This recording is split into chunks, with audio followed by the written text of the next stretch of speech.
Late September, on a gravel bar off the Bonnet Plume River in Yukon's central backcountry, a guide finds a healthy young grizzly dead, killed but not eaten. And nothing on this landscape is supposed to be able to do that. It's a subadult, roughly 4 years old. Prime pre-denning fat on it, the kind of animal that should have slept the winter off and woken up fine. Instead, it's lying intact on the stones, cold, in the open. The guide's name is right there on the outfitter's incident report, a plain handwritten page, the sort of quiet note people file when something doesn't sit right. And here's the first wrong thing. It has not been eaten. That matters more than it sounds. When a grizzly kills another grizzly, it feeds. It caches the carcass under dirt and brush. It defends it. It comes back. A dead bear is a mountain of food, and in this country nobody walks away from food. This one was killed and left whole. Now, look at the wounds. High on the neck and shoulders. Deep, clean punctures. Narrow. That is not the bite of a rival boar. A big male crushes. He bites broad and wide. He breaks bone with pressure. These are something else. Something that struck high and hard and precise.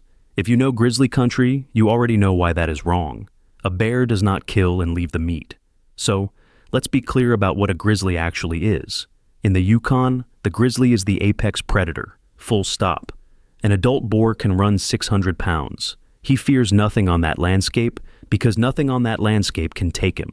A healthy young grizzly, 4 years old and strong, is not supposed to be overpowered by anything at all. And the honest answer, the one every biologist reaches for first, is bear-on-bear conflict. It happens.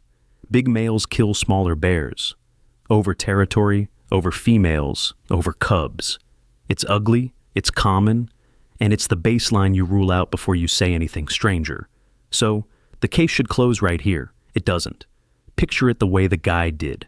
The fat, healthy animal, untouched, and ask yourself what walks away from that. Something killed this bear and left a free meal on the gravel. That single fact breaks the baseline in half. And this is where it stops being one strange carcass. Because over several seasons, in the same broad district, wardens and outfitters have logged a handful of grizzlies dead the same way. Several uneaten. Several with the same high, narrow punctures. It is not one bear on one gravel bar. It is a pattern. Line them up, and the set gets colder than any single carcass. Over several seasons, in one broad district off the Bonnet Plume, wardens and outfitters logged grizzly after grizzly found dead the same way.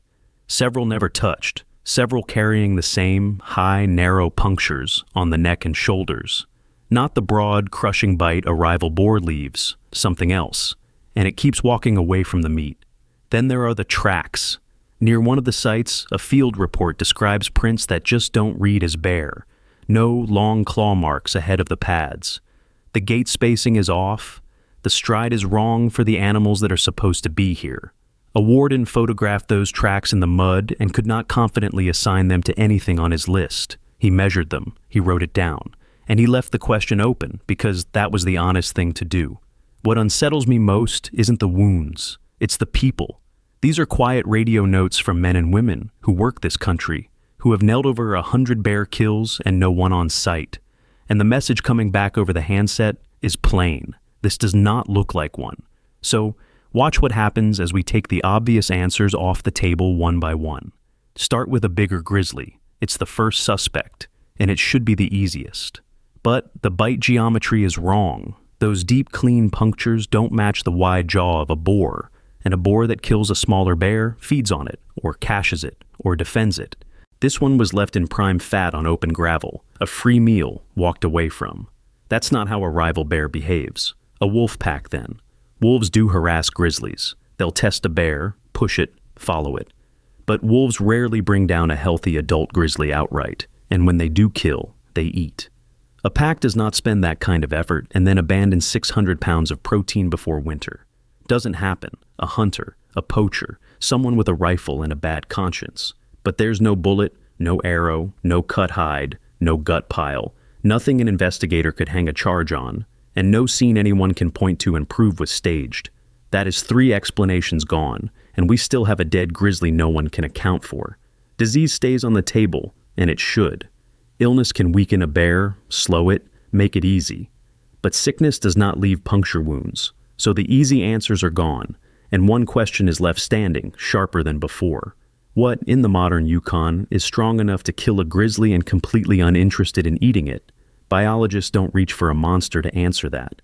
They reach for a map that is changing under our feet. They reach for a map because the far north is warming faster than almost anywhere on Earth. And as it warms, the old lines move.